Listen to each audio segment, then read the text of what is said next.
अस्सलाम वालेकुम and a very warm welcome. आप देख रहे हैं आज पाकिस्तान। मैं हूं सिद्रा इकबाल। ट्यूसडे, नया दिन, नई शुरुआत। लेकिन सबसे पहले उसी सवाल का जवाब जिस पे हम सब की निगाहें थी। कल हमने देखा वज़ीर आज़म इमरान खान साहब ने एक दफ़ा फिर कौम से ख़िताब किया और अपनी जो इस वक्त की सिचुएशन है उस पर हुकूमती जो उनका रद्द अमल है, उनकी जो स्ट्रैटेजी है उसको वाज़ेह किया।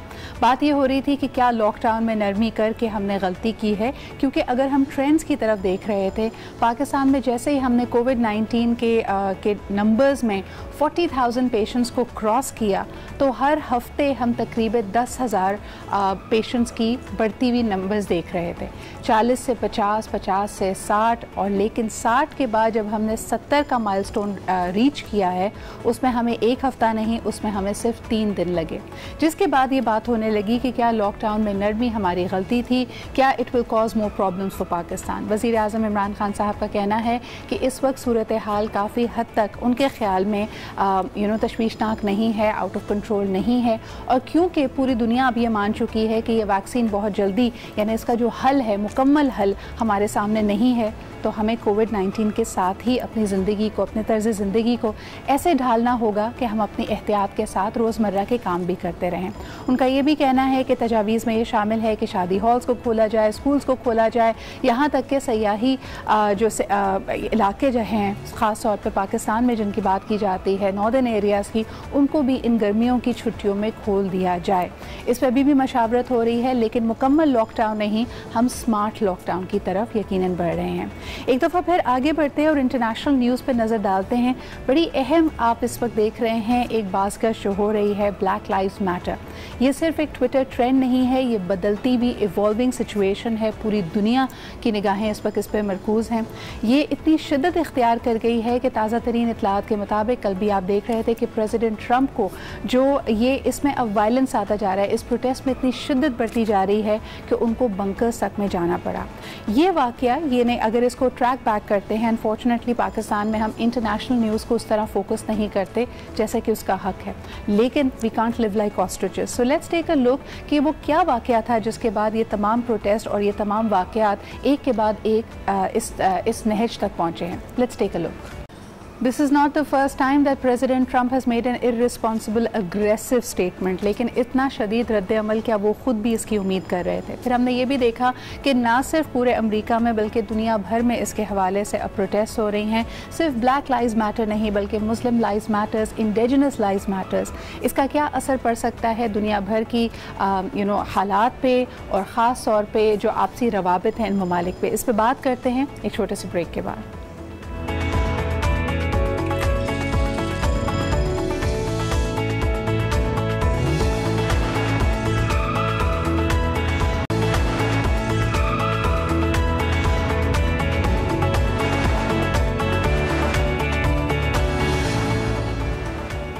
Welcome back after the break. आपको बता रहे थे हम बात करने लगे हैं ब्लैक लाइव्स मैटर, जो कि सिर्फ और सिर्फ एक सोशल मीडिया ट्रेंड नहीं है। इसके हवाले से भी हमने आपको रिपोर्ट भी दिखाई। पूरी इस वक्त रियासत अमेरिका में इसकी वजह से एक प्रोटेस्ट का जो माहौल है वो शिद्दत इख्तियार करता चला जा रहा है।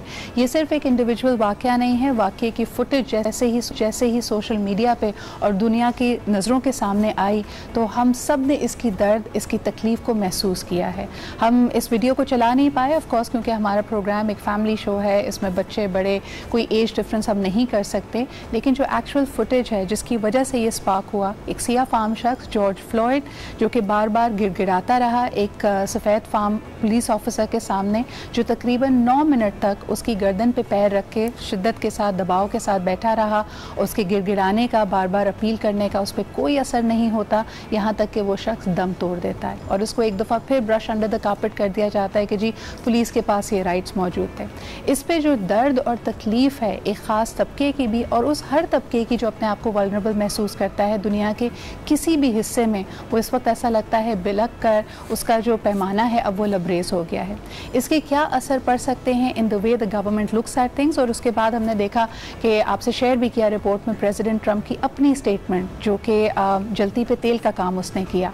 किस तरह देख रही है दुनिया इसको, आलमी जो लीडर्स हैं वो इसको कैसे देख रहे हैं, इसका क्या असर पड़ सकता है हमारी दुनिया पे। इस बात आज हमारे साथ मौजूद हैं one of the former scholars of Pakistan and international relations expert, इस डिपार्टमेंट को हेड भी कर चुकी हैं फॉर कराची यूनिवर्सिटी और माजी में वाबस्ता रही हैं SPDC से भी। हमारे साथ मौजूद हैं डॉक्टर खालिदा गौस। अस्सलाम वालेकुम डॉक्टर खालिदा। वालेकुम सलाम। Thank you so much for being here. Black lives matter, we keep seeing such a hashtag या इस तरह की protest come in waves. What is different this time, Dr. Gauss? देखिए, एक तो ये चीज़ सितरा बहुत आया हो रही है कि अमेरिकन सोसाइटी भी ट्रांजिटरी फेस के अंदर है। सही। वहाँ पे ये नहीं है कि अफ्रीकन अमेरिकन जो है वो बहुत मुतमईन थे, मगर ये चीज़ ज़रूर दिख रही है कि there is a new wave of racism globally. और अमेरिका के अंदर जो है ये सेग्रीगेशन, और सेग्रीगेशन तो नहीं बट दिस रेशिज्म, दिस हेट्रेड और इस नौयत की जो टेंडेंसीज़ हैं ऑफ मार्किंग आउट और आइडेंटिटीज़ के इश्यूज़ भी अगर आपको देखें तो ये कहीं ना कहीं वो निकल के दोबारा आ रहे हैं। आपने 2016 में देखा, आपने 2014 में देखा, अब आप देखते हैं कि हर एक साल के बाद के मैक्सिमम गैप के बाद हर दूसरे साल में कोई ना कोई एक वाक़या इस नौयत से होता है, जहाँ पे मैं एक्सेसिव यूज़ ऑफ फोर्स को नहीं कहूँगी, आपको ये वाक़या ज़रूर दिखाना चाहिए जी। इसलिए दिखाना चाहिए, इसी नहीं कि हम कोई किसी किस्म की ब्रूटैलिटी दिखाना चाहते हैं, मगर आपको इसलिए दिखाना चाहिए कि हुकूमती इदारों का एक्सेसिव यूज़ ऑफ फोर्स एक इनफरादी शख्स के अगेंस्ट किन जज्बात के ऊपर बेस करता है। क्योंकि मार्टिन लूथर किंग ने जो उसकी पूरी मूवमेंट थी जो अमेरिका के अंदर बेस करती है, वो बेस करती ही थी फ्रीडम पे अगेंस्ट हेट्रेड, बेस करती थी मोहब्बत पे, ताकि ये सारी चीज़ें आम हो। सिविल लिबर्टीज की मूवमेंट थी ना, तो कुछ फंडामेंटल्स थे वहाँ के। Luther king all the way down to George Floyd, people say a lot had changed. आप देखें 8 साल का दौरे हुकूमत मिला बराक ओबामा को, दुनिया ने इस बात पे बड़ी वाह की कि जी बड़ा एक एक इक्वालिटी आ गई है सिस्टम में, इक्वल अपॉर्चुनिटी है। देखें for the first time in history we have had a black president और a person of coloured background come in and become a president. फिर साथ साथ हम देखते हैं बहुत सारे जो आइकन्स हैं, some of the highest paid actors, Hollywood stars, biggest influencers in the American society, चाहे ओपरा विनफ्रे की बात करें, बियॉन्से की बात करें, they all people of coloured background end of diversity. तो फिर क्या वजह है कि फिर भी हम इस तरह के वाक़यात देखते हैं? आज भी ये फॉल्ट लाइन उतनी ही ब्रूटल क्यों है? बट आप ये भी देखिए कि अमेरिकन सोसाइटी के अंदर अनएम्प्लॉयमेंट की शरह जो है वो white against the African American किस में ज़्यादा है।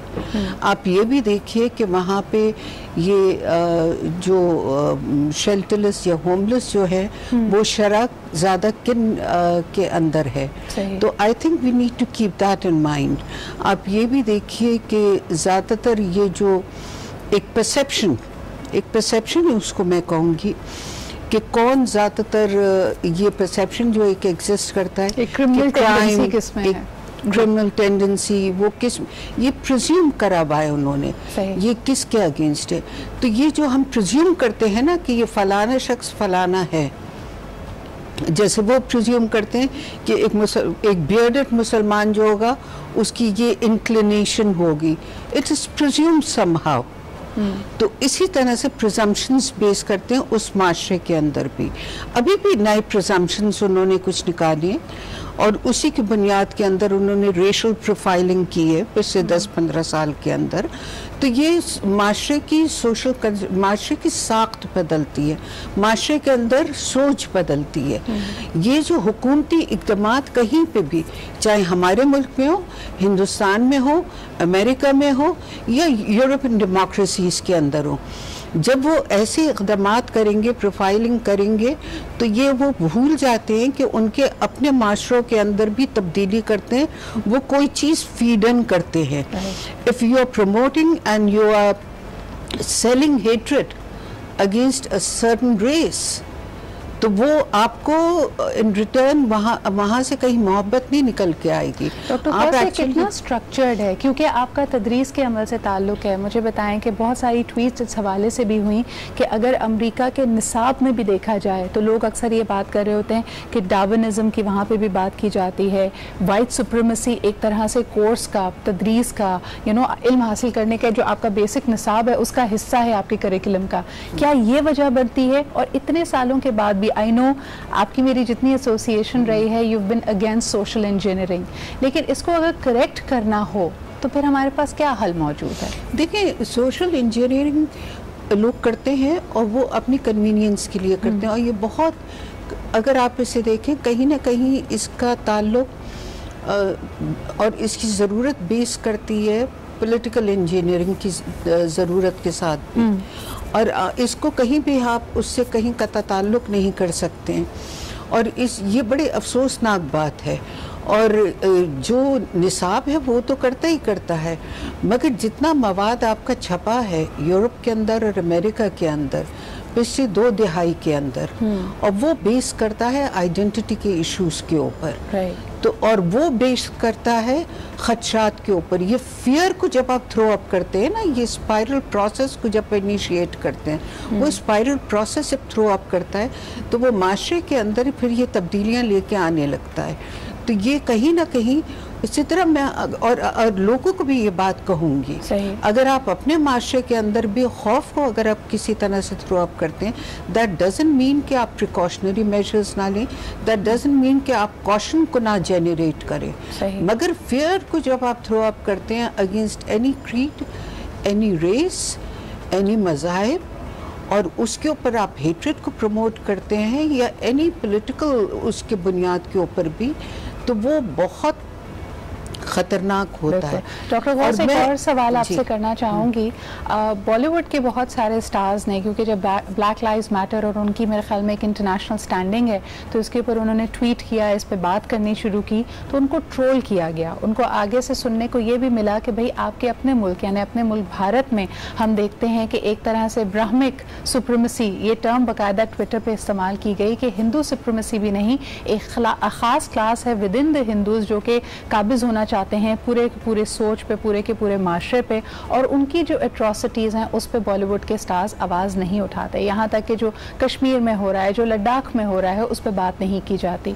इस वक्त क्या आप समझती हैं कि हर माशरा, खुसूसन ये जितने बड़े ममालिक हैं, वो एक तरह का सिमरिंग पॉट बना हुआ है, they can explode any time because of these fault lines?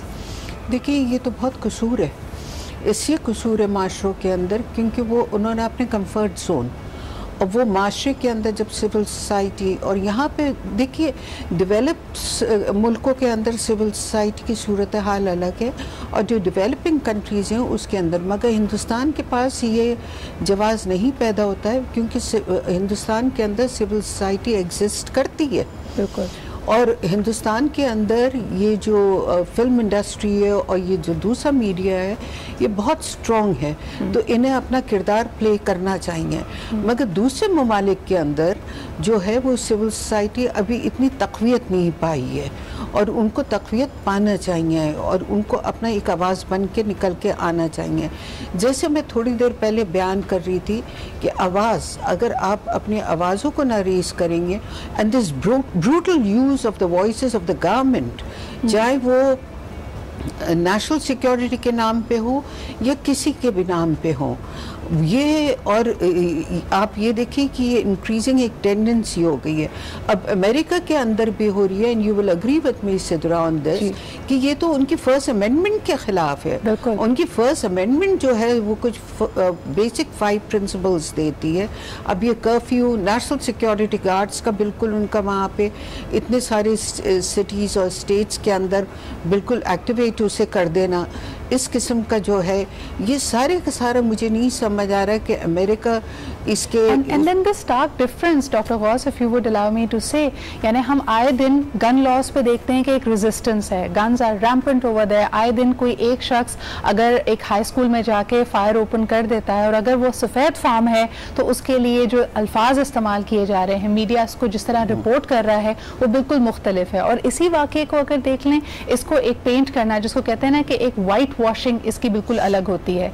हर हालत में कहा जाता है वाइट सुप्रीमेसी, अगर हमारे जो देखने वाले इसको समझ नहीं पा रहे, कि हर हालत में एक सफ़ेद फार्म शख्स सही है और उसने जो कुछ किया वो लॉ के खिलाफ बिल्कुल नहीं है, बल्कि सारा का सारा जो खदशा है, जो डाउट है, जो आपको लगता है कि नहीं भाई अगर कोई गलती पे हो सकता है तो वो एक कलर्ड शख्स है। इसके अंदर तमाम वो लोग, यानी आपकी और मेरी, हमारी देसी रंगत वाले भी शामिल हैं, ब्लैक्स भी शामिल हैं, जैसे डॉक्टर गौस ने कहा कि इंडिजिनस सोसाइटीज़ जो आप कहते हैं कि जो लोकल अमेरिकन से, रेड अमेरिकन थे, लैटिन अमेरिकन हैं, मुस्लिम्स हैं, जिसका हुलिया उनको लगता है कि वो सफ़ेद फार्म शख्स से मुख्तलिफ है, तो वहाँ पे मौरूद इल्ज़ाम वही करार दिया जाता है।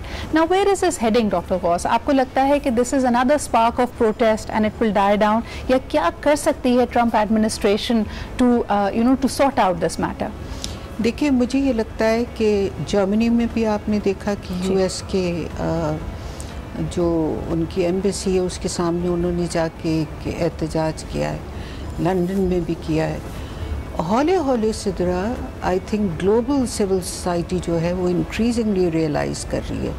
चाहे आप छोटे से छोटा एक देख लें कि स्टूडेंट यूनियन की बहाली हो, या हिंदुस्तान के अंदर मुसलमानों का एक डिफरेंट नौयत की आवाज़ उन्होंने रेज़ की, या आप रोहिंग्यास के अगेंस्ट आप ये देखिए रियलाइजेशन हो। मगर मैं जो तवज्जो आपके दिलाना चाह रही हूँ या लोगों को कहना चाह रही हूँ कि या अमेरिका के अंदर हो कि सिविल सोसाइटी को क्रश करना बाय यूज़ ऑफ फोर्स अब कुछ सवालों की तरफ लेके जाता है कि जस्टिस किन बुनियादों पे कायम होती है, इक्वालिटी किस चीज़ का नाम है, आइडेंटिटीज़ किस चीज़ की को कहते हैं, आई थिंक, और कुछ फंडामेंटल चीज़ों की माशरे किन साख्त के ऊपर एग्जिस्ट कर रहे हैं। जितना 20वीं सदी के अंदर काम हुआ था इंटरनेशनल ह्यूमन राइट लॉज के ऊपर, वो रिवर्स होता हुआ नज़र आ रहा है। बिल्कुल। और मेरा ख्याल ये बेइंतहा अलार्मिंग है। अब जितना भी 9/11 के बाद जितनी भी रिग्रेशन हुई थी, I think it is extremely important कि वो अब सिविल सोसाइटी तो रियलाइज कर रही है, जी बिल्कुल, अब हुकूम रियलाइज करना पड़ेगा। And you can't be tone deaf about it. जिस तरह हम बात करते हैं कि जिस तरह प्रेसिडेंट ट्रंप की जो स्टेटमेंट आई कि जी इस तरह मजीद फोर्स इस्तेमाल किया जाएगा, लेकिन doctor Ghaus, my last question would be कि हमेशा इसमें एक जो सबसे बड़ा खौफ मुझे लगता है कि ठीक है इनकी प्लाइट बिल्कुल सही है, इनका एक तरह से पीसफुल प्रोटेस्ट करना, बाहर आना बिल्कुल सही है, लेकिन इनमें भी एक तबका होगा जो गम गुस्से की उस नहज पे पहुंचेगा जब वो खुद असलहा या फोर्स उठा लेगा। उसको कैसे प्रिवेंट किया जा सकता है? Because that is also a natural transition of pain, right? It is the pain and the anger which is causing it, but that just doesn't justify violence. मगर देखिए ना, ये जब वायलेंस को और इसका एडवांटेज जितना मैंने बीबीसी और उसके अंदर देखा है कि कौन उसका एडवांटेज ले रहा है, मगर इसमें प्रोटेस्टर्स भी होंगे जो कि पेन और एंगर और ये सारी चीज़ों को ले कॉज कर रहा है। I actually wanted to show, अगर मेरा पीसीआर मुझे बताए, एक हमने प्रोटेस्ट के दौरान एक सियाह फार्म प्रोटेस्टर की एक स्पीच थी, एक स्टेटमेंट था, मैं चाह रही थी कि अगर वो हमारे पास हो तो वो हम आपको ज़रूर दिखाएंगे, और उसमें उन्होंने कहा कि ये इंडिविजुअल वाक़या नहीं है। जिस तरफ डॉक्टर गौस इशारा कर रही हैं वहाँ पर भी सुपर मार्केट्स को, टारगेट्स को नजर आतिश किया जा रहा है। तो यानी आपने कहा कि ये आप नहीं समझती कि प्रोटेस्टर्स इसका फ़ायदा उठा रहे हैं? देखिए, प्रोटेस्टर्स में ज़रूर ऐसे होंगे, मगर दूसरे आसन और जितनी लूटिंग वहाँ के अंदर हुई है और जितना ये सारी चीज़ें हुई हैं, वो एंगर और पेन ज़रूर कॉज करता है। मगर किस बुनियाद के और किस नहज के अंदर आप माशरे को लेके जाते हैं कि वो ये चीज़ कॉज करती है, वो चीज़ अब हुकूमतों को समझना पड़ेगी। अभी भी जो सदर ट्रंप का बयान है, डू यू थिंक कि ये डिफ्यूज करेगी एंगर और पेन को? नहीं। तो I think it is it has even angered me and you. हम सुन रहे हैं because it is very insensitive. जब आप ऐसे अल्फाजों को इस्तेमाल करते हैं और जब आप use of force, disproportionate use of force एक इस्तेलाह होती है जी, आप अपने ही लोगों के ऊपर इस्तेमाल करते हैं, because you are never at war with your own people. तो जब आप चाहे वो अमेरिका हो या वो कोई भी मुल्क हो, या फॉर दैट मैटर कभी खुदा ना करे ऐसा मौका मेरे अपने मुल्क के अंदर आए कि सिविल सोसाइटी उठे और उसके बाद आप डिसप्रोपोर्शनेट यूज ऑफ फोर्स तो नहीं होता है ना। डॉक्टर फॉस टेल मी कि ये तो हमने ग्लोरीफाई हमेशा से किया है। डिसप्रोपोर्शनेट यूज़ की अगर बात की जाए, वादी कश्मीर का भी अगर हम जिक्र करते हैं, एक छोटा सा इलाका है और उसमें हमने देखा कि 7 लाख 8 लाख फोर्सेस तैनात की गई हैं and they are essentially fighting against their own people। क्या आपको लगता है, जैसे हम हिस्ट्री की किताबों में हमेशा पढ़ते आए हैं कि अमेरिका ने जंग अजीम से पहले अपने आप को एक आइसोलेशन स्ट्रैटेजी के तहत रखा कि हम इतना दूर हैं कि हमें फ़र्क नहीं पड़ता, दूसरे मालिक में जाके अगर हमने ये आग लगाई भी नफरत अंगेज़ी की तो ये हमारी रियासत तक कभी नहीं पहुँचेगी। And this is you know perhaps an eye opening experience for them as well.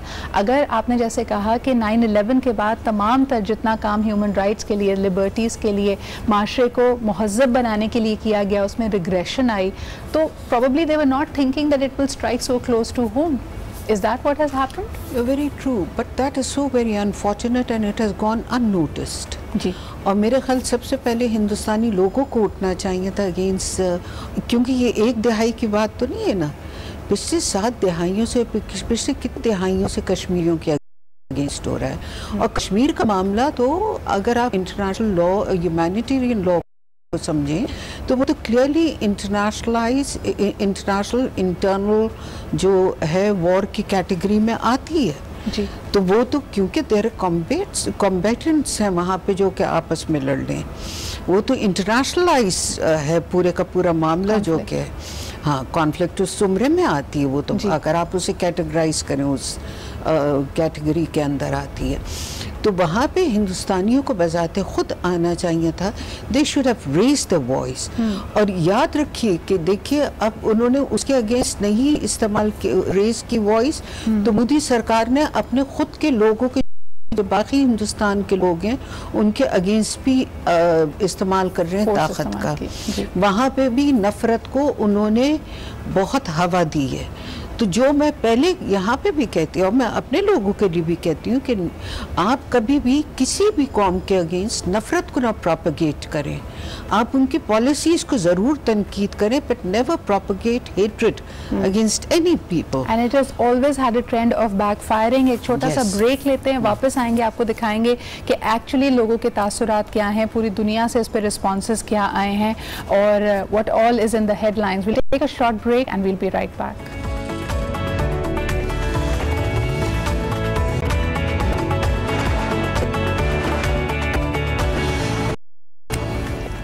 Welcome back after the break. Tone deaf होना हम में से कोई अफोर्ड नहीं कर सकता और अपने इर्द गिर्द की इस बदलती हुई दुनिया पे हमें नज़र रखनी है। ब्रेक पे जाने से पहले हम बात कर रहे थे ब्लैक लाइव्स मैटर के हवाले से। अब हमारे साथ मौजूद हैं इस्लामाबाद से you know a very foremost journalist and a friend, हमारे साथ लाहौर से हैं नायाब जान। अस्सलाम वालेकुम नायाब, हाउ आर यू? जी वालेकुम सलाम, I am very well, how are you? बिल्कुल ठीक ठाक, बहुत शुक्रिया हमारे साथ प्रोग्राम में मौजूद होने का। मैं इस बारे में अभी गुफ्तगू कर रहे थे, आपका इस हवाले से क्या you know first and foremost reaction क्या था? बहुत सारे लोग एक्सपेक्ट नहीं कर रहे थे, ये वाकई इतनी फ्रीक्वेंसी से अमेरिका में होते हैं कि लगता है कि आज हुआ थोड़े दिन न्यूज़ बनेगी, लेकिन जिस शिद्दत तक इन प्रोटेस्ट को हम देख रहे हैं ना सिर्फ अमेरिका में बल्कि पूरी दुनिया में, आपका इसके ऊपर क्या रिस्पॉन्स है सर? जी मेरा तो देखिए सबसे पहले ये बात है कि अनफॉर्चुनेटली ये कहना पड़ेगा कि ये इंसिडेंट शायद बहुत ज़्यादा फेमस हुआ है, ट्रिगरिंग फैक्टर था, लेकिन अनफॉर्चुनेटली शायद इतना शॉकिंग अब नहीं रहा। बिकॉज जो फ्रीक्वेंसी है, जो जिस किस्म का इंटरनलाइज्ड रेसिज्म है, जिस किस्म की जो कुछ हो रहा है अक़लियतों के साथ यूनाइटेड स्टेट्स में भी और भी बहुत जगहों पर, आई थिंक इस तरह के जो वाक़यात हैं वो बस इस सारे को बेसिकली फोर फ्रंट पे ले आते हैं लोगों के सामने, और बहुत एक जो लंबी एक तारीख है, एक पूरी हिस्ट्री है इस सारे तशद्दुद की, इस सारे वायलेंस की, उसको सरेआम पे ले आते हैं।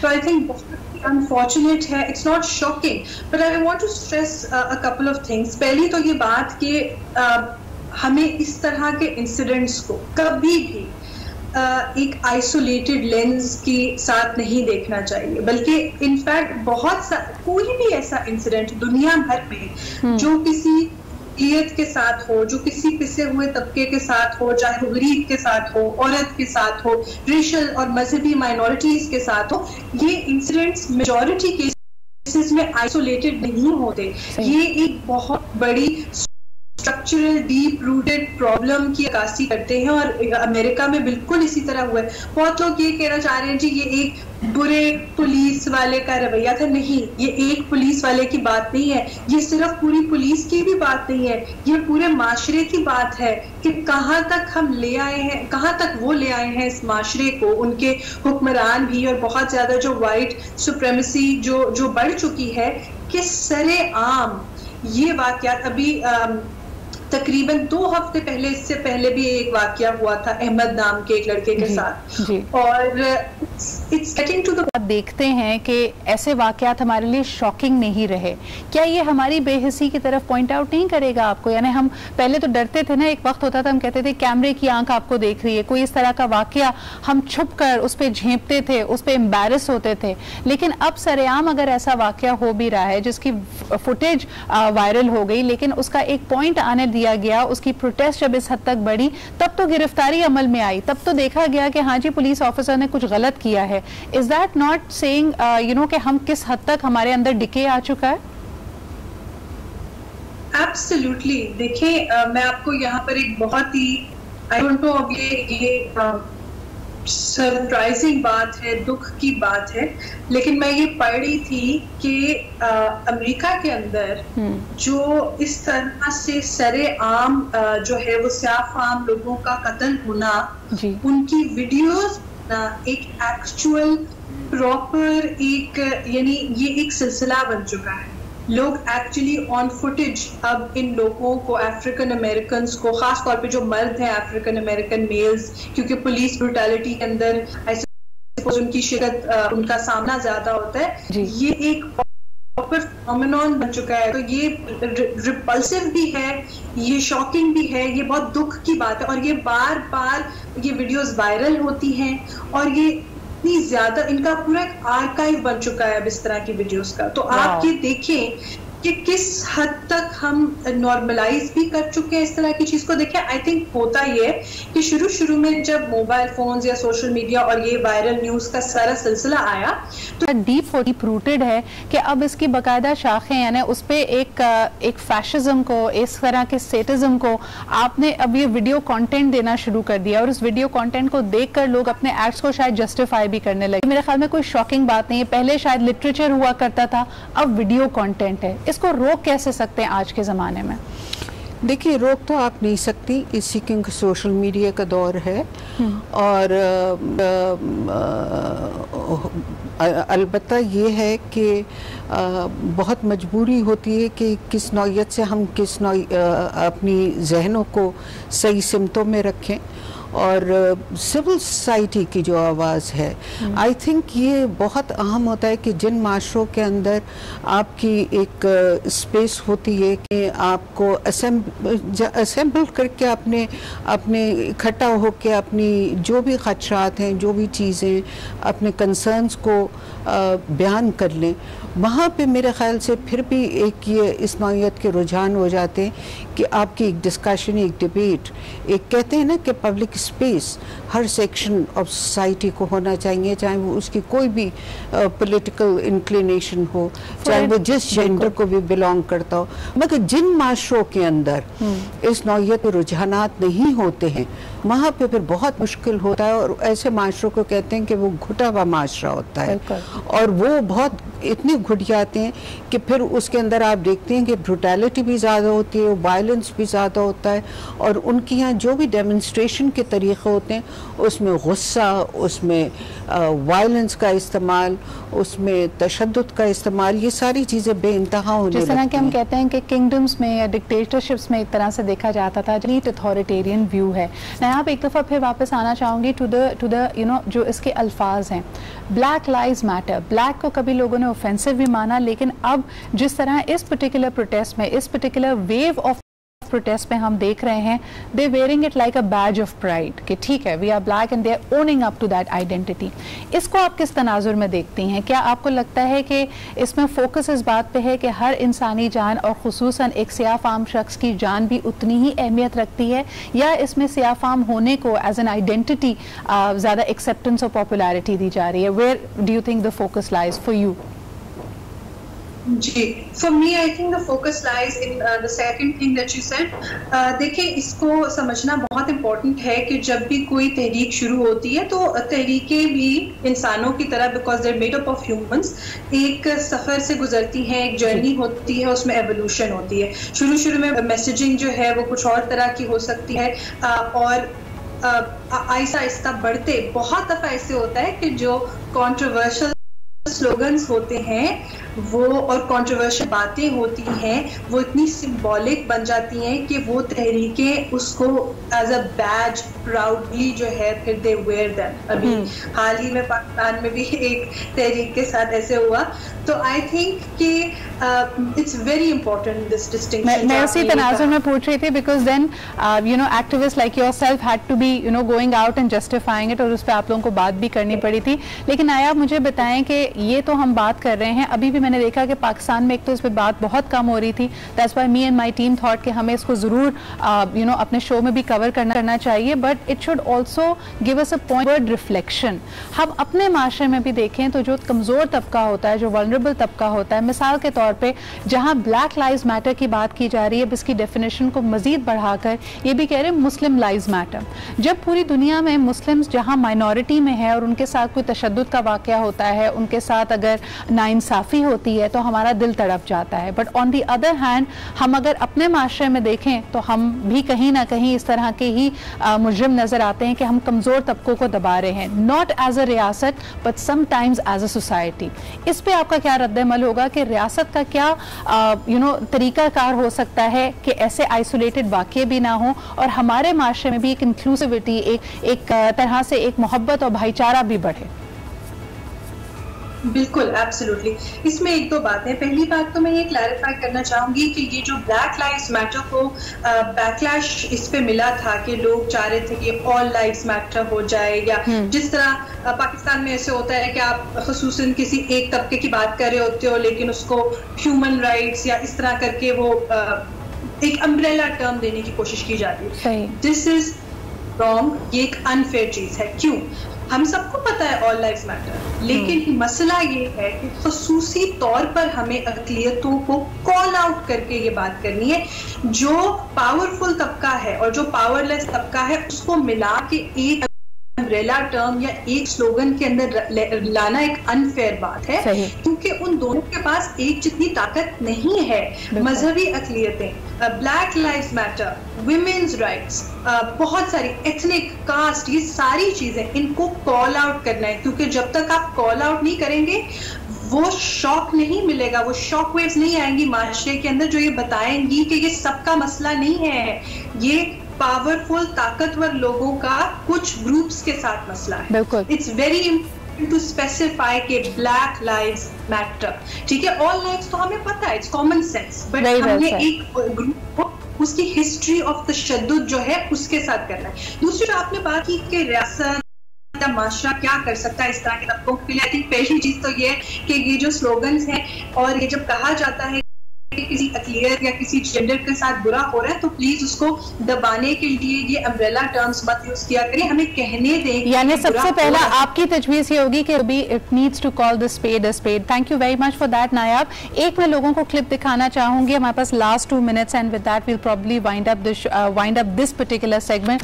डॉक्टर गौस, आपकी भी मौजूदगी का बहुत बहुत शुक्रिया Nayab, thank you for joining us from Lahore. This is from one of the protest जो इस वक्त ब्लैक लाइव्स मैटर की प्रोटेस्ट पूरे अमेरिका में हो रही है, मिनेसोटा की है। One of the protesters was very very eloquent in how she actually expressed herself. तो उनका ये क्लिप देखते हैं, इसी के साथ हम ब्रेक की तरफ बढ़ेंगे, वापस आएंगे तो कुछ और इश्यूज को उठाएंगे। But it's absolutely spot on to say कि हर जिंदगी की अहमियत है और ख़ास तौर पे जो अक़लियतों के साथ तशद्दुद के साथ अगर रियासती इदारे उनके हकूक़ को सल्ब करने की कोशिश करेंगे तो बतौर माशरा, बतौर आलम इंसानियत हमें आगे बढ़ना चाहिए और इस बात को पॉइंट आउट करके इसको करेक्ट करना चाहिए। Let's take a look at what the protester had to से।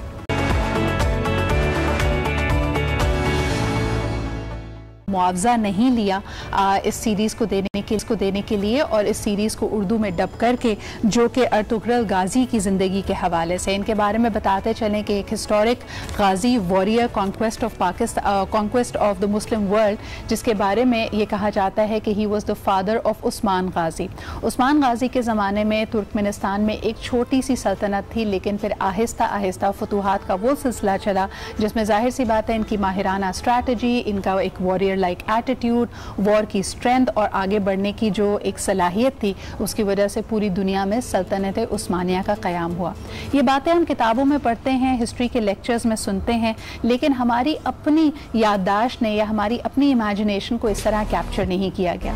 फिर बात ये भी की जाती है कि अगर आप ओवरऑल देखें तो लोगों ने इस बात की तरफ इशारा किया है कि हिस्ट्री को हमेशा दो जावियों से लिखा जाता है। अगर हम सिर्फ अपने खित्ते की बात करें, पिछले 1200 साल में मुसलमानों के हवाले से जितनी भी तारीख लिखी गई है उसमें कुछ मिक्स्ड फीलिंग, मिली जुली कैफियत है। यानी किसी भी फतूहात को, किसी भी एक फातेह कॉन्करर को उसके अच्छाई के हवाले से नहीं जाना जाता था, उसकी बुराइयां ज़्यादा बयान की जाती थी। यहाँ तक कि अगर हम पाकिस्तान के और इस खित्ते के कॉलोनियल पास्ट को देखें तो कहा जाता है कि तमाम अच्छाइयाँ उसी वक्त आईं जब ब्रिटिश राज ने यहाँ पे आए, हमें रेलवे दी, हमारी चीज़ों को दुरुस्त किया, क्योंकि उससे पहले तो जी हालात बहुत ख़राब थे। लेकिन फिर बात यह सोचने की है कि 1000 सालों की जो मुग़ल एम्पायर हिंदुस्तान पे हुक्मरान थी या इस पूरे खित्ते पे हुक्मरान थी, उसमें कुछ तो बात होगी जो अपनी वो अपने एम्पायर को वो चला पाई इतने अरसे। बहरहाल जी, यहाँ पे ज़्यादा बड़ा मसला हमारी आइडेंटिटी का and the way we view the Muslim identity and history का है, और इसी बारे में बात करने के लिए आज हमने अपने मेहमानों को यहाँ पे मदऊ किया है, और जिस तरह इसके ताने बाने इस कंटेंट से जाके, स्टोरी से जाके भी मिलते हैं, इस पे बात करेंगे। हमारे साथ मौजूद हैं सबसे पहले फैसल जावेद साहब, जिन्होंने इस हवाले से गुफ्तगू भी की, एक आर्टिकल भी लिखा, और यकीनन मेरे ख्याल में he has a perspective, he will also be representing the governments view on it कि किस वजह से वो समझते हैं कि PTV ने हामी भरी इस प्रोग्राम को, इस सीरीज़ को नशर करने की। अस्सलाम वालेकुम फैसल, वेलकम टू आज पाकिस्तान। जी वालेकुम अस्सलाम सिद्रा, कैसी हैं आप? ढेरों दुआएं आपकी पूरी टीम के लिए। Thank you so much. बहुत मुश्किल आप स्टूडियो में बैठ के प्रोग्राम कर रही हैं, वर्क फ्रॉम होम होना चाहिए आपके लिए भी। ये बस आप देखें, एसेंशियल सर्विसेज में हमारा भी शुमार होता है, तो जहां हमारे डॉक्टर्स, हमारे पुलिसमैन, हमारे वार्डन सड़कों पे हैं, हम भी कोशिश कर रहे हैं कि ज़्यादा से ज़्यादा आप तक लेटेस्ट अपडेट्स लाएं, लेकिन तमाम SOPs का ख्याल भी रख रहे हैं, और जिस तरह के तमाम मेहमानों को हम रिमोटली कनेक्ट कर रहे हैं। अर्तुगरुल को जितनी पजीराई पाकिस्तानी अवाम से मिली है, क्या इसकी आप लोगों को कोई बाज़गश्त थी, ये प्लानिंग में था, आप समझते थे कि ऐसा रिस्पॉन्स मिलेगा? बहुत बहुत शुक्रिया सिद्रा, आपने प्रोग्राम में बुलाया। देखिए, वज़ीर आज़म इमरान खान साहब का ये आइडिया था, और उन्होंने कहा कि इसको डब करके चलाया जाए, क्योंकि उसकी बड़ी वजह यह है कि हम लोगों को पता ही नहीं है इस्लामी तारीख का, अपने इस्लामिक दुनिया के हीरोज़ का। ये बड़ी अनफॉर्चुनेट बात है कि बुक रीडिंग का जो कल्चर है वो ख़त्म होता जा रहा है, विच इज़ वेरी अनफॉर्चुनेट। और उसकी जगह ले ली है ड्रामों ने, फिल्मों ने, कि किस तरह से नॉलेज ट्रांसफ़र हो सकता है, और बहुत इफेक्टिव टूल्स हैं। और अगर ऐसी प्रोडक्शन हो जैसी मेहमद बुज़दाग ने की है, TRT ने की है, तो फिर कमाल ही हो जाता है। तो एक मेटिकुलस अटेंशन टू डिटेल काम हुआ जो टर्की ने किया, और उसको डब करके चलाने का मकसद ये था कि पाकिस्तानियों को पता हो कि इस्लामी दुनिया की तारीख का पता हो, अपने हीरोज़ का पता हो, इस्लामिक फेथ का पता हो, कल्चर का पता हो। हमारे जो पाकिस्तान में तारीख पे जो काम हुआ है वो बार बार चला है PTV पर। कासिम जलाली साहब का भी जो काम हुआ है, आखिरी चट्टान या लब्बैक, लेकिन अब वक्त वो आ गया कि हमें नया काम करना होगा। लेकिन जो इस वक्त हुआ है काम, चाहे वो ईरान का है, टर्की का है, सऊदी अरब का है, या किसी और जिसने इस्लामी दुनिया पे, इस्लामी हिस्ट्री पे काम किया हुआ है और अच्छा काम है, तो अच्छी बात है कि उसको डब करके चलाया जाए। उसको बड़ी पज़राई मिल रही है। और ये आपने पूछा कि क्या ये एक्सपेक्टेड था? इतना एक्सपेक्टेड नहीं था। ये तो इसने तो तबाही मचा दी है ना, तमाम रिकॉर्ड्स तोड़ दिए। जी हाँ, तमाम रिकॉर्ड्स दिए पूरी दुनिया में, और हिंदुस्तान में खास तौर पे जो मुसलमान हैं, जो ज़ाहिर है उर्दू जानते हैं, वो इसको ज्यादा देख रहे हैं पाकिस्तान से। बल्कि फैसल आपको बताना चाहेंगे कि जिस तरह आपने खुद कहा कि इतनी पजीराई का कोई अंदाज़ा नहीं लगा सकता था, इस दफ़ा आप यानी पीटीवी की एक काविश रही पहली रमज़ान मुबारक से ईद के मौके पे जिस तरह व्यूज़ ने क्रॉस किया। आपको मैं एक छोटा सा अंदाज़ा बताती हूँ कि 5 साल पहले ये सीरीज़ जब TRT ने अपने टर्किश यूट्यूब चैनल में रखी तो 5 सालों में उन्होंने तकरीबन 5 मिलियन व्यूज़ या कुछ इसके लगभग जमा किए थे। हालांकि जो लीडर है अर्तुगरुल की, उन्होंने पाकिस्तानी अवाम के लिए जो ईद पे पैगामात भेजे वो जरा एक नजर दोबारा देखते हैं। जी जनाब, भारत के बाद अब तुर्की में भी पाकिस्तान की चाय की डिमांड आपके सामने है। जी फैसल, क्या कहेंगे? आपने 5 साल बाद मुझे बताना है कि पाकिस्तान में नादरा के रिकॉर्ड के मुताबिक कितने बच्चों का नाम क्योंकि वो फैमिली कार्ड्स बी कार्ड्स बन जाएंगे, बी फॉर्म्स बन जाएंगे, अर्तुगरुल रखा गया या तुगरल रखा गया है, क्योंकि लोगों को ये भी खदशा है। क्या कहेंगे आप? सही कह रही है। और ये ऐसा ही हो रहा है। अभी देखिए काफी प्रोडक्ट्स जो हैं वो अर्तुगरुल नाम से आगे हैं जी, और काफी प्रोडक्ट्स आ गए हैं। हाँ जी, पापड़ भी आ गया है। लोग कह रहे हैं कि पता नहीं किस कौम को आपने अर्तुगरुल दे दिया, पापड़ भी आ गया है। अच्छा फैसल, मुझे बताएं ऑन अ सीरियस नोट, मेरे ख्याल में एक बहुत बड़ा खला था और हम इस बात को रियलाइज़ कर रहे थे, खुसूसन अगर हम भारत में देखें मोदी सरकार के आने के बाद उन्होंने बाकायदा ऑर्डर्स दिए हैं और ये डॉक्यूमेंटेड उनकी स्पीचेस में मौजूद है कि उन्होंने कहा कि हमें हिस्ट्री को रीराइट करना पड़ेगा। हुकूमत की तरफ से, भारत की रियासत की तरफ से कमीशन किया गया लोगों को कि जी जो मुग़ल हिस्ट्री है, जो लखनऊ की, दक्कन की, यानी जितने प्रिंसली स्टेट्स थे उनके बारे में हिस्ट्री को रीराइट किया जा रहा है। और इसमें हम देखते हैं कि उनका पॉपुलर मीडिया किस तरह आगे, पद्मावत के नाम से फिर उस मूवी को रिलीज करना पड़ा, उसमें अलाउद्दीन खिलजी का किरदार जिस तरह नेगेटिवली पेंट किया गया। फिर हाल ही के पानीपत के नाम से मूवी उन्होंने रिलीज की जिसमें मराठियों को उन्होंने बहुत ग्लोरीफाई किया और अहमद शाह अब्दाली के किरदार को जो संजय दत्त ने निभाया उसको काफ़ी उन्होंने डाउन प्ले और नेगेटिव किया। तो भारत में तो ये बाकायदा मूवमेंट चल रही है कि जो मुस्लिम हीरोज थे, कॉन्करर्स थे, वॉरियर्स थे, उनको नेगेटिव लाइट में पेंट किया जा रहा था कि बड़ी जोर ज़बरदस्ती तलवार की नोक पे इस्लाम और इनकी फतूहात आगे बढ़ी थी और बड़े जबरी अंदाज में करते थे। दे वर वेरी इनह्यूमन्स, मंगोल्स की तरह थे। इसको काउंटर करने का हमारे पास कोई तरीका था इसके अलावा? बहुत अच्छा आपने चीज़ हाईलाइट किया है। जो वक्त आ गया है कि सब मिलके बैठे हैं, मीडिया के लोग और प्राइवेट मीडिया भी, और अब पीटीवी भी काम पे लग गया है, तो पीटीवी को भी चाहिए कि अब थोड़ा सा काम कर लें जी। भारत जो है आपको पता है थ्रू बॉलीवुड प्रोपेगेंडा बहुत करता आया और आउटलेट्स बहुत ज्यादा उसने बनाए हैं और उन्होंने झूठ पे मबनी काफी काम किया। और पाकिस्तान क्या करता आया? पाकिस्तान भारत के काम को पाकिस्तान में दिखाता आया है। ये हम करते रहे हैं पिछले कुछ अरसे में।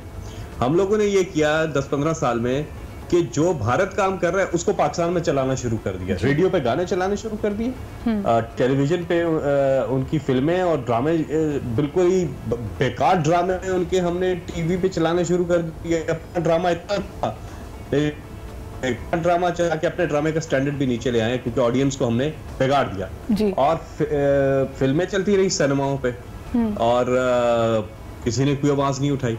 सही, हमने अपना काम नहीं किया। अगर हम अपना काम करते, हमने क्या काम किया अपना? हमने सास, अभी भी आप टीवी लगा के ड्रामे देख लें आपको पता चल जाएगा, कुछ ड्रामों के अलावा बहुत ही कम, 100 में से आपको 2 ड्रामे मिलते हैं।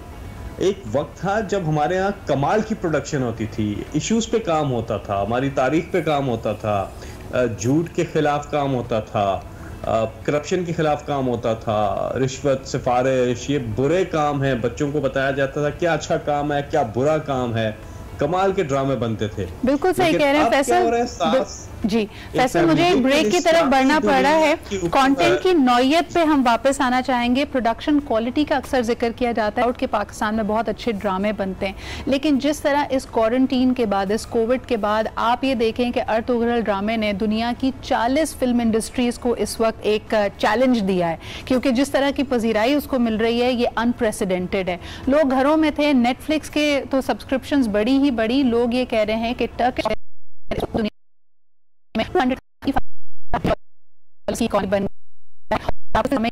के बारे में बताते चलें कि ये $1 मिलियन की प्रोडक्शन थी, नहीं आई एम सॉरी $12 मिलियन की प्रोडक्शन थी, और इसके बाद हम ये देखते हैं कि इसने तकरीबन $100 मिलियन इसको कमा के दिए, वापस प्रोड्यूसर्स के पास आए, और अभी भी एवेन्यूज़ इसके बढ़ रहे हैं क्योंकि इसकी पजीराई बढ़ रही है। I think the biggest thing that the Pakistani producers, the Pakistani content makers need to learn is कि हम ऐसा कंटेंट बनाएं जो हम इंटरनेशनलाइज कर सकें। अभी भी हमारी कहानियाँ हमारे अपने मखसूस लोगों के लिए, हमारे अपने माशरे के हवाले से होती हैं, लेकिन ऐसा कंटेंट जिसको हम ट्रूली इंटरनेशनलाइज कर सकें, उसमें मेरे ख्याल में क्वालिटी प्रोडक्शन के साथ साथ स्टोरी टेलिंग का गुर भी बड़ा इंपॉर्टेंट होता है। इस पे बात करेंगे, फैसल से भी उनकी राय लेंगे। एक छोटा सा break and will be right back.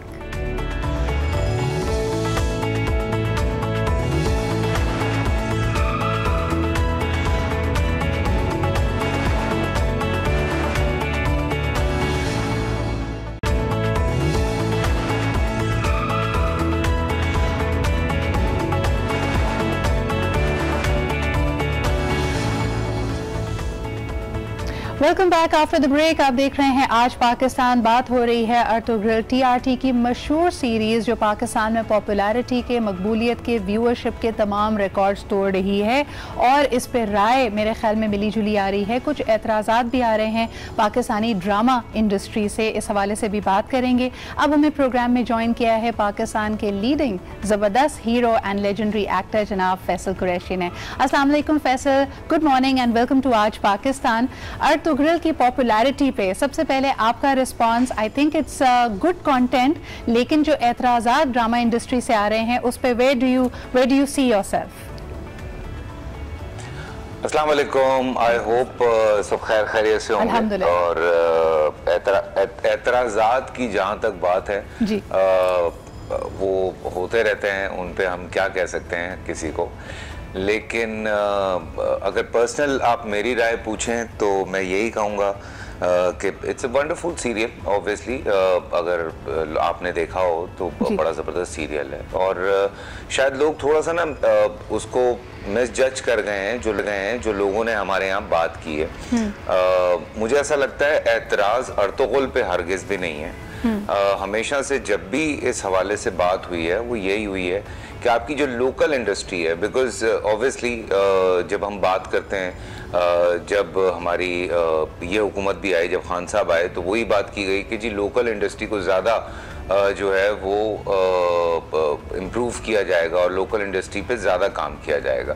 तो वो एक क्वेश्चन मार्क बना था। अलबत्ता अगर अर्तुगरुल की बात करें, इट्स अमेजिंग सीरियल यार। और देखें, हम पहले बहुत बहस कर चुके हैं इस हवाले से जी। लेकिन आई रियलाइज्ड कि जो लोग हैं वो कंटेंट देखना चाहते हैं। तो कहीं भी कोई कंटेंट चल रहा होगा, अभी थोड़े दिन पहले मेरे पास तुम हो के हवाले से हम बात करें तो अवाम पागल हुई हुई थी, लोग देख रहे थे, और अब जो है वो अर्तुगरुल की बात हो रही है, और जो हमारे लोकल ड्रामे चल रहे हैं उनकी बात हो रही है। लेकिन मुझे अर्तुगरुल से खैर कोई ऐसा मसला नहीं है, बिकॉज मैंने खुद देखा हुआ है। एक वाकई जब वो रेकमेंड किया गया प्राइम मिनिस्टर साहब की तरफ से, तो हम भी बड़ा खुश हुए। लेकिन बात ये होती है कि हम सब जिनके घर बिजली आ रही है, जो इलेक्ट्रिक यूज कर रहे हैं, इलेक्ट्रिसिटी जी, हम सब 100 रुपए देते हैं महीने के, उसके अंदर बिल के अंदर जी। सो वहां पे जो क्वेश्चन था वो अर्तुगरुल पे हरगिज नहीं था, वो क्वेश्चन था पीटीवी की कारकर्दगी के ऊपर। सही कि भाई आप क्या कर रहे हैं। ये अगर ऑब्वियसली अर्तुगरुल, मुझे याद है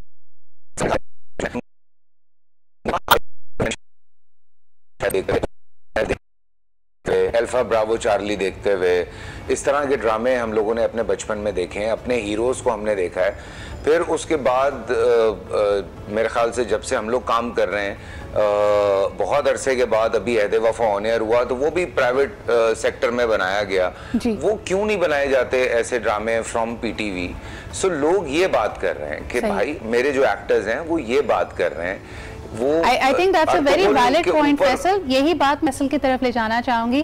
क्या समझते हैं आप, जो ये सवाल उठाया जा रहा है पीटीवी की अपनी प्रोडक्शन कैपेसिटी पे, बड़े बड़े स्टूडियोज हैं, रिसोर्सेज उनके पास मौजूद हैं, क्या वजह है कि पीटीवी जो इसका एक शेवा था, जो इसकी पहचान थी पूरे बर्रे सगीर में, पूरी दुनिया में हाई क्वालिटी ड्रामास की, उस तरह की ड्रामा प्रोडक्शन नहीं कर पा रहा हमारा कौमी इदारा?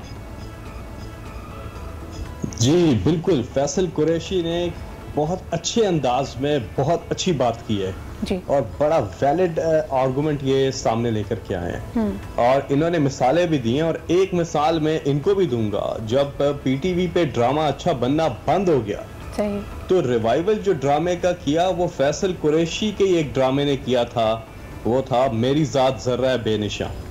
जब मेरी ज़ात ज़र्रा बेनिशा आया, अच्छा सब्सटेंस आया, अच्छा कंटेंट आया जी, तो ड्रामा रिवाइव हो गया, लोगों ने दोबारा ड्रामा देखना शुरू कर दिया और उसके बाद फिर बाकी ड्रामे आए।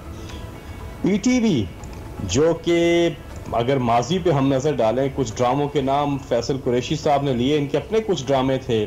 बूटा फ्रॉम टोबा टेक सिंह आपको याद होगा, फिर 1993 में आंच आया था तारिक जमील साहब का, सारा काजमी का धूप के नारे था 87 में, सुल्ताना सदीकी साहिबा के ड्रामे थे, ज़रा सी औरत, मारवी, अयूब खावर साहब का दिन था, चांद गिरन ड्रामा था जो एनटीएम पे चला, ताजदार आलम साहब का, निजात जो था अगेन सायरा काजमी, कमाल के ड्रामे हुए। अभी इस वक्त पीटीवी कुछ भी नहीं कर सकता, पीटीवी के पास पैसे नहीं है। पिछली हुकूमतों ने पीटीवी जैसा बाकी इदारे तबाह किए, पीटीवी को भी तबाह कर दिया है, लेकिन इसका मतलब ये नहीं है कि आप हाथ पे हाथ रख के बैठ जाएं। पीटीवी के पास अपनी प्रोडक्शन करने के तो पैसे हैं ही नहीं, लायबिलिटीज इतनी पड़ी हुई हैं, अभी तो इसको अपने पांवों पे खड़ा करना है। लेकिन इसका हल देखें ना, अब आर्थुरुल ने दोबारा व्यूअरशिप दे दी है पीटीवी को, पीटीवी की जान के अंदर जान आई है एक ड्रामे की वजह से।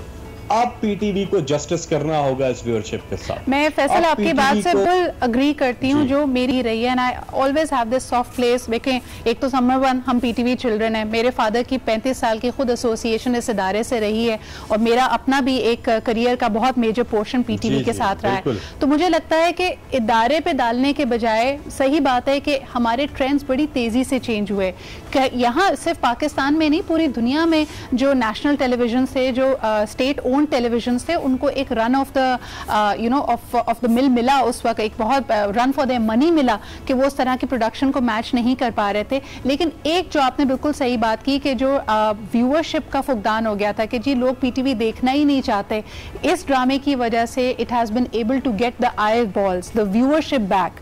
अब नेक्स्ट स्टेप आता है। लेकिन फैसल आपकी तरफ आना चाहूंगी, फैसल कुरैशी के कंटेंट के हवाले से आई थिंक कि इवन चाहे हमारा गवर्नमेंट का इदारा हो या प्राइवेट प्रोड्यूसर्स हों, एक और चीज़ जो हमारे सामने कोविड-19 के बाद आई है कि आपके कंटेंट की सिर्फ जो ऑडियंस या व्यूअरशिप है वो आप अपने आप को लिमिट कर रहे हैं अगर सिर्फ अपनी सोसाइटी, अपने मुल्क को लेके चलते हैं। अर्तुगरुल 12 मिलियन में बना, 100 मिलियन उसने कमा के दिए क्योंकि वो हर ज़बान में डब होता था और कंटेंट इतना स्ट्रॉन्ग था कि लोग देखना चाह रहे हैं उसको।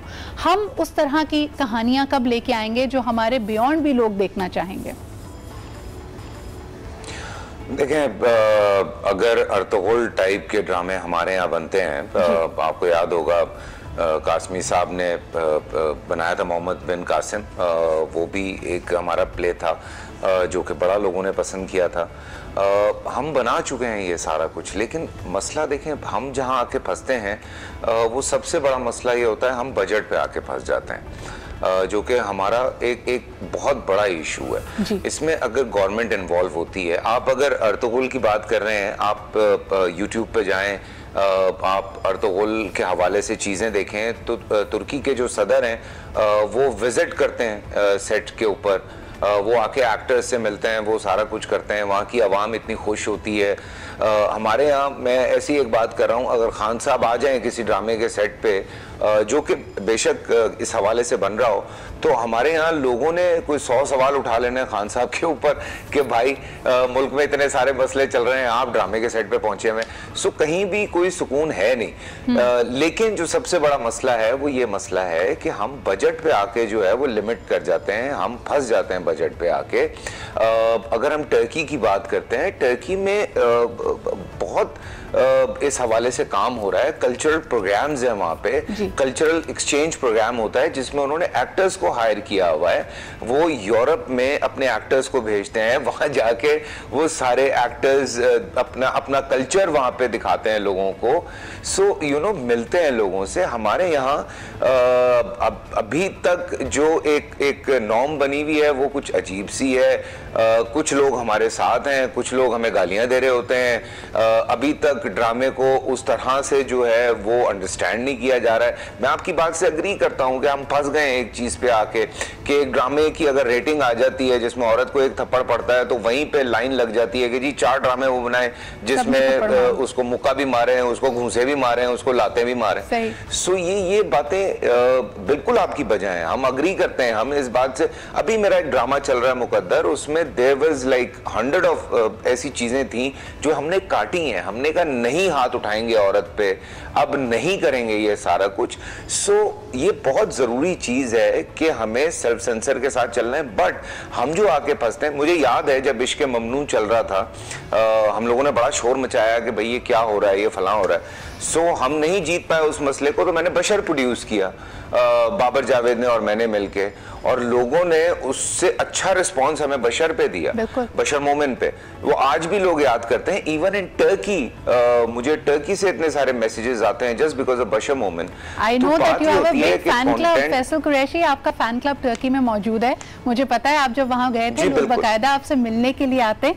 मैं सवाल यही करना चाहती हूँ कि जब हम रिस्क लेते हैं तो हमारे सामने उसका रिस्पॉन्स आता है, लेकिन अब आप दोनों तरफ से प्रोड्यूसर्स इस पे बात कर सकते हैं, कैश की कमी है। Senator Faisal Javed, there is a new avenue. ये तो इश्क ममनू और उस जमाने की बात करें, आज इस वजह से एक और ट्रेंड भी बना हुआ है। इस वक्त बहुत सारे पाकिस्तानी प्रोड्यूसर्स, जहां पे मुझे लगता है कि एतराज़ हमारे एक्टर्स का बिल्कुल बजा है, वो कंटेंट परचेज कर रहे हैं तुर्की का कंटेंट उर्दू में डब करके किसी चैनल पे चलाते हैं जहां से उनको आई बॉल्स या व्यूअरशिप मिल जाती है। फिर उससे बढ़कर उसी ड्रामे को वो यूट्यूब पे डाल रहे हैं और यूट्यूब से भी रेवेन्यू कमा रहे हैं क्योंकि मिलियंस में उसके व्यूज हो जाते हैं। इस पे आप लोगों की नजरसानी है या नहीं? Because that is going to further add the pressure. इस वक्त 3 महीने से हमारे प्रोड्यूसर्स, हमारे एक्टर्स आउट ऑफ वर्क घर पे बैठे हुए हैं। क्या सोच रही है हुकूमत? उनको क्या कुशन देगी, क्या मराद देगी, उनका मदावा कैसे करेगी? इस पे बात करते एक छोटे से ब्रेक के बाद।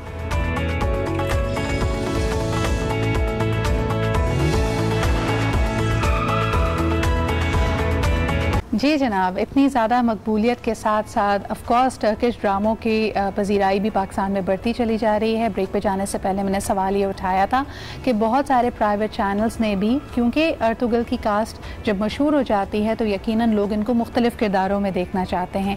इनके दूसरे ड्रामे, पुराने ड्रामे, नए ड्रामे परचेज़ करके प्राइवेट चैनल्स पर चल रहे हैं और इसका एक नुकसान जाहिर सी बात है लोकल इंडस्ट्री को भी बर्दाश्त करना पड़ रहा है, मज़ीद बोझ बर्दाश्त करना पड़ रहा है। सेनेटर फैसल, इसके लिए हुकूमत क्या मदावा करेगी? फैसल ने भी बड़े वैलिड पॉइंट्स उठाए थे कि अभी भी हमें इंडस्ट्री का स्टेटस हासिल नहीं है, वो मराद, वो इंसेंटिव, वो सपोर्ट हुकूमत की तरफ से नहीं मिलती, और ये एडिड प्रेशर किस तरह कोई इंसेंटिवाइज किया जाएगा, सपोर्ट एंड रिलीफ दी जाएगी to the drama production industry in Pakistan?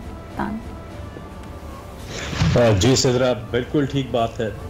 ना सिर्फ ड्रामा, फिल्म, म्यूज़िक, आर्ट से रिलेटेड बाकी चीज़ें, इन्हें नज़रअंदाज किया जा रहा है, किया जाता रहा है, और इन्हें हमेशा से वो अहमियत नहीं दी जा रही। लेकिन अब हम एक पॉलिसी पे काम कर रहे हैं, फिल्म पॉलिसी, ड्रामा पॉलिसी, ताकि एक तो बिल्कुल फैसल ने ठीक कहा है कि एक इन्हें इंडस्ट्री का दर्जा दिया जाए, और इसके साथ साथ हमें अपने सब्सटेंस पे काम करना होगा। लेकिन प्रोड्यूसर करेगा कैसे?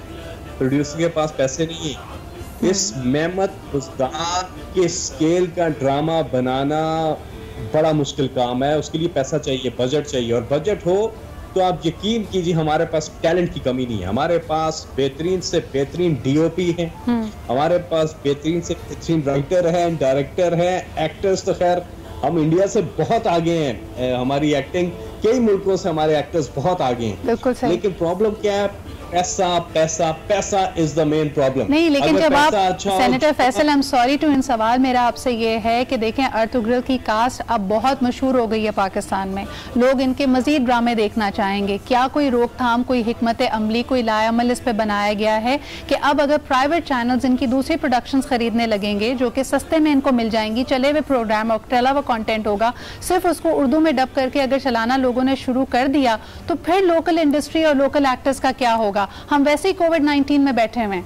नहीं नहीं, एक चीज याद रखें कि एक सर्टेन परसेंटेज है जो फॉरेन कंटेंट आप चला सकते हैं और ये पैमरा की तरफ से, उससे ज्यादा आप चला ही नहीं सकते। तो बहुत बड़ी मेजर मार्केट अभी भी पाकिस्तानी प्रोडक्शंस की ही होगी।